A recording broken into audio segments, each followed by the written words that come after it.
YouTube, what's going on? It's Tijon, aka Top Cyberdog, and I'm back with another video for my channel. Now, before we hop into the video, I definitely want to give an update on what I've been involved with outside of work. Recently, I have joined Ellington Cyber Academy, also known as ECA.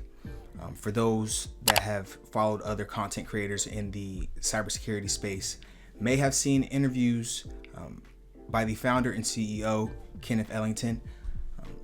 Kenneth is a real cool guy, and he looks like me. And I'm really impressed by the work that he's been putting in as far as offering his expertise in SIM technology such as Splunk.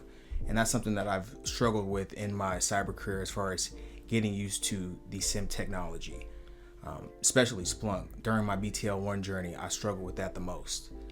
So I'm excited to be a part of the Academy's latest cohort, and it's time to get to work, just like this alert. So without further ado, we're gonna hop over into Let's Defend, pick us out an alert, and walk it down. Thank you guys so much. We're approaching 400 subscribers, and I couldn't imagine the community that I built up so far. Also be on the lookout. Once we hit 500 subscribers, I got some goodies planned for the community. I have some goodies that were given to me after I've continued to do the daily streak here on Let's Defend. So I got some redeemable gift codes and some interesting things that can be useful to blue team defenders out there. So be on the lookout. Once we hit 500 subscribers, I'll definitely be putting together some kind of contest. All right, so we're gonna hop over to Let's Defend and get cracking. Let's go. All right, everybody. So we are loaded into our Let's Defend account, and we need to find an alert to work on. So we're in our main channel, and an alert that stuck out to me that I thought was pretty interesting was this SOC104 Malware Detected. And we can see the event details on December the 1st, 2020 at 10:23 a.m. The source address of 10.15.15.18, hostname Adam PRD. Looks like they downloaded a file named invoice.exe for executable, and then we have the file hash for that file, and we can see that our systems allowed this to take place, so it was not blocked or quarantined. And then we can see the malicious file, or potentially malicious file, suspicious file, with the download link to the live zip file. And you can probably see on my screen in the bottom left hand corner the actual file path. So it looks like it was hosted, it's being hosted on Amazon's AWS. So we're not going to click on that right now, but let's go ahead and take ownership of this ticket and get to work. All right, so that moved our ticket into our investigation channel, and now we can create a case for it.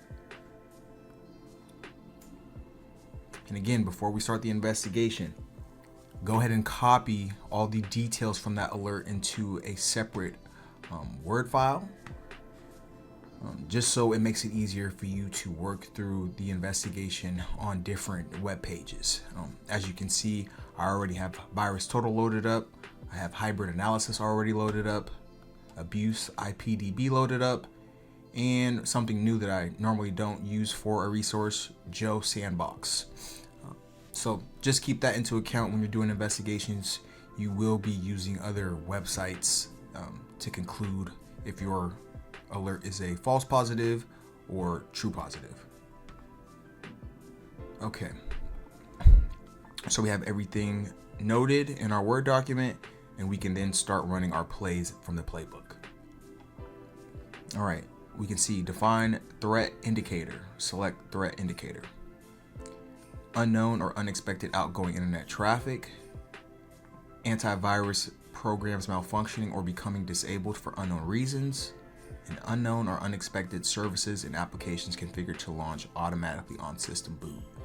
Based off of our event, I can definitely already conclude that it's not this. Antivirus programs malfunctioning, no.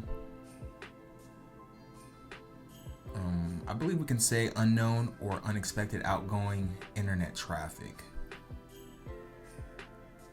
because our source address of 10.15.15.18, which is our organization's endpoint, is the source address. So all communication starts from our device. And then we can see that we potentially have outgoing traffic to some unknown source, being the destination address. So let's label it the first one, and we're going to head and click next to the next play. Next play is check if malware is quarantined or cleaned. Is the malware quarantined/cleaned? Base of our alert, we see it under device action, it was allowed, meaning it was not quarantined or cleaned. So we can go ahead and select not quarantined. Now the fun part. Next play is to analyze the malware. Analyze malware in third-party tools to find C2 addresses. You can use the free products/services below. So we see any run, virus total, URL scan, hybrid analysis, just to name a few. As mentioned previously, I already have virus total loaded up, have hybrid analysis loaded up, abuse IPDB, and Joe's sandbox. I always advise using at least 2 of those resources during an investigation. Never rely on just one source to determine whether an alert is true or false. So let's go ahead and pop over to virus total.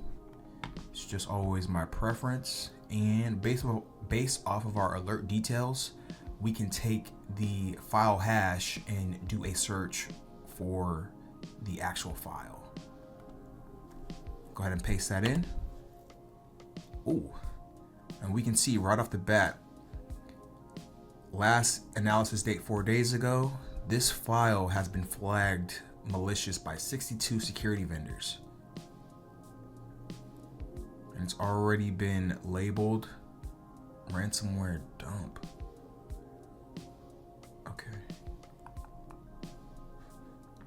Okay, no good. Okay, so we've noted that. Something else that we can do is run a fresh search, but let's go ahead and paste in that Amazon AWS URL. And I already have it defanged, so let me put the 2 T's back in HTTPS.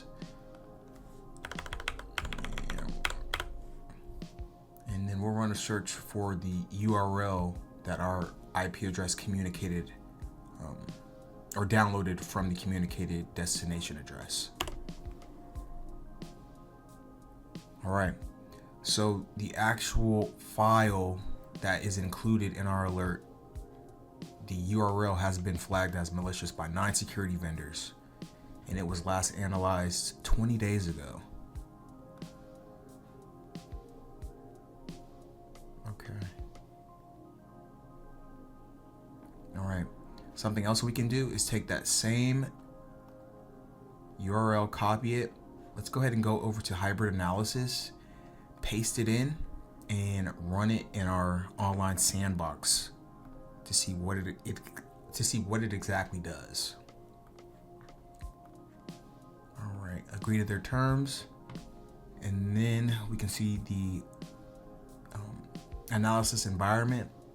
We'll go ahead and run this in Windows 10. Let's refresh that. All right, and this has been labeled as a Trojan and has been flagged as malicious. We can scroll down to the relations page and then find out details about the file within the zip folder. All right, it's malicious. And we'll go ahead and click on the file.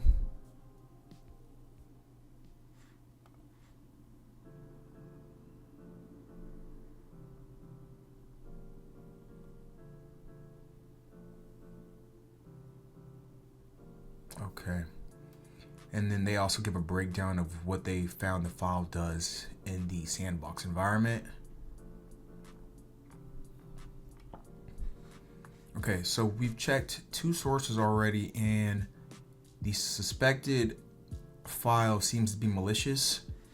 I'm gonna go ahead and plug the file hash in over at Joe's Sandbox just to have a different perspective, because I always use VirusTotal and hybrid analysis, but let's use a different platform. So Joe's Sandbox, we can see right up here, we can search for a hash.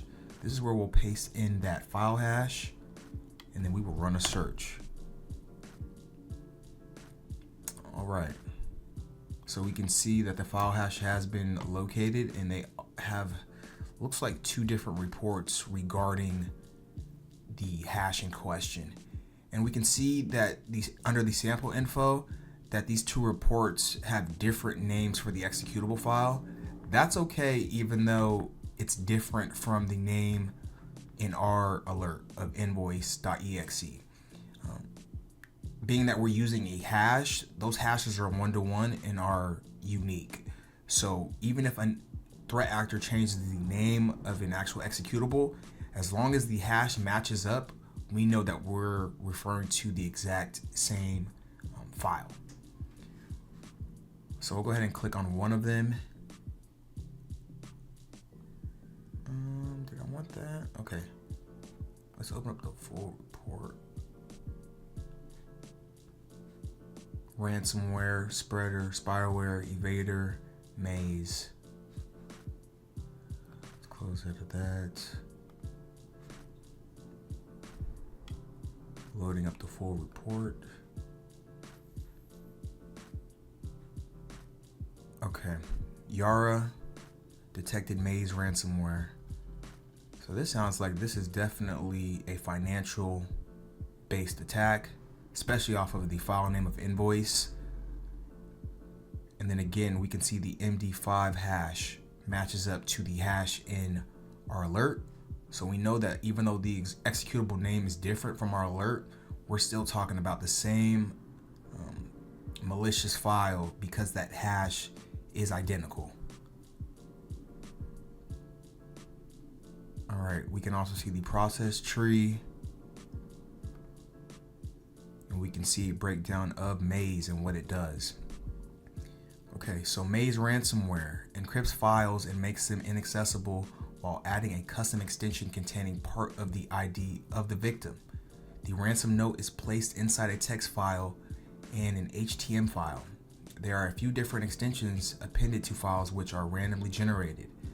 Actors are known to exfiltrate the data from the network for further extortion. It spreads mainly using email spam and various exploit kits. The code of maze ransomware is highly complicated and obfuscated, which helps to evade security solutions using signature-based detections. Okay. All right, that's pretty nasty. So this is definitely looking malicious in nature.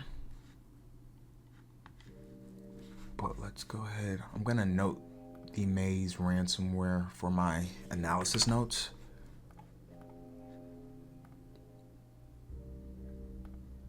Okay. Nature.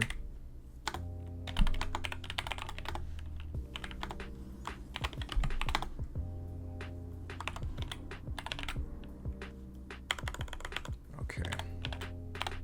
As you're gathering info on the web pertaining to your alert, definitely want to note anything such as different type of labels these sites have labeled your suspicious file with. So that's what I'm doing now, just linking the maze ransomware label to my notes. Okay. And then if you scroll down, you can see even more details regarding the report.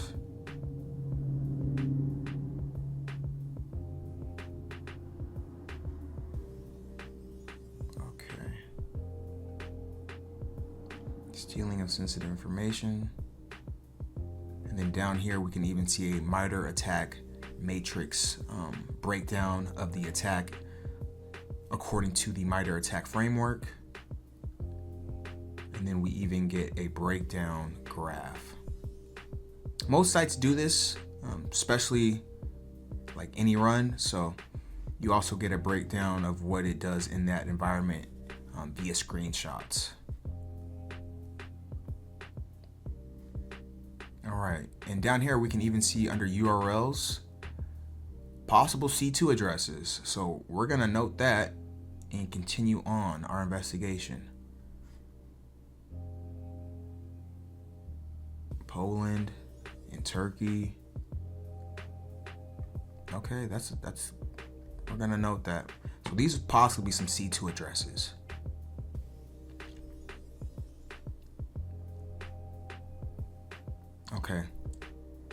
Okay, that was good info.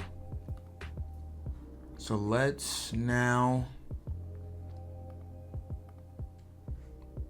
I'm gonna go ahead and say for this play, it is malicious. Next play, check if someone requested the C2. Please go to log management page and check if the C2 address was accessed. You can check if a malicious file is run by searching the C2 address of the malicious file. Okay, so to answer this, we'll go ahead and go over to the log management section of the LetsDefend platform. Okay, here we're gonna run through the wire, essentially the network logs, and see if we find anything pertaining to our alert. So we'll go ahead and query the source address of 10.15.15.18. And we can see we only have one event, and this is on the date of our alert, but some minutes after. So our alert fired off at 10:23 a.m. This event did not take place until 10:30 a.m. All right, clicking on that, we can see our source address, the port for that source, the destination address of 92.63.8.47 through destination port 443. And they accessed a URL. Okay, we need to note this, because if we look back at the breakdown, we can see some 9.2 addresses right here. So let's go ahead and go back to virus total and pop this in to see what it thinks about it. Ooh, so it was last analyzed 6 days ago. 10 security vendors had flagged it as malicious. Let's go ahead and paste that path into abuse IPDB as well, just to get a breakdown of who owns this. All right, so the address was found in the database. We can see the internet service provider, the host name, the domain, and as well as the origin, and it is coming out of Turkey. And then we have the city. So this matches up with the found IPs from Joe's Sandbox. So let's go ahead and note that, because we're going to need that for our investigation details.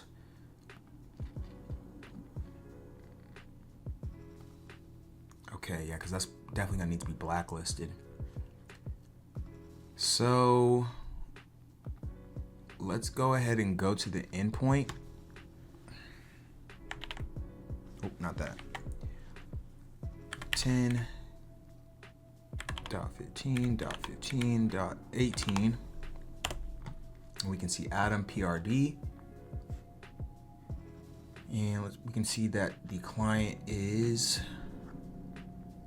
running Windows 10. And I'm going to go ahead and contain that now. We can see there's no agent installed, so our system is not receiving any kind of details regarding the network or the terminal, so we can't see commands and we can't see the browser history. Okay, so not too many details on the endpoint itself, but based off of what we've seen, we still need to contain this host for remediation. All right, just to be on the clear. I'm gonna do a search for Adam PRD just to see if anything was sent via the email.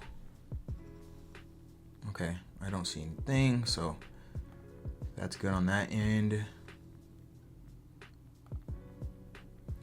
Okay, so confidently I can say that this was accessed. We've already contained it for our next play. So now we need to add the artifacts. So this is where that Word document comes in handy because we've already collected everything, so it should be ready to go. Copy and paste. So we'll go ahead and paste in the zip file. And I've already defanged it so it's not accessible based off of the X's that I added in the address. All right, then we'll go ahead and add that MD5 hash for the malicious ransomware file. Maze. And I've commented, I left the label of Maze in the comments because through our investigation we found that this is linked to the Maze ransomware. Let me go ahead and label the type MD5, and then we will go ahead and paste in that URL that was accessed from the Adam PRD, and that is that Turkey host. Turkey threat actor. That's what we can label it.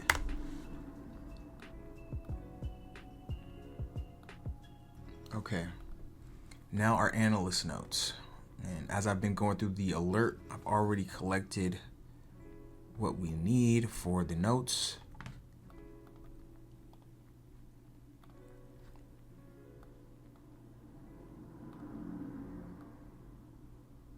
All right, we'll break it down.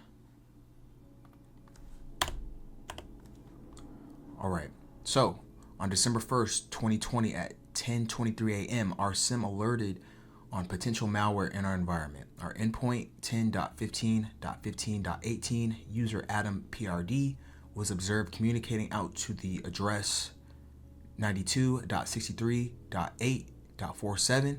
The IP has origins from Turkey. The communication was allowed and involved our endpoint downloading a suspicious file named invoice.exe via the URL, and then we have the URL here.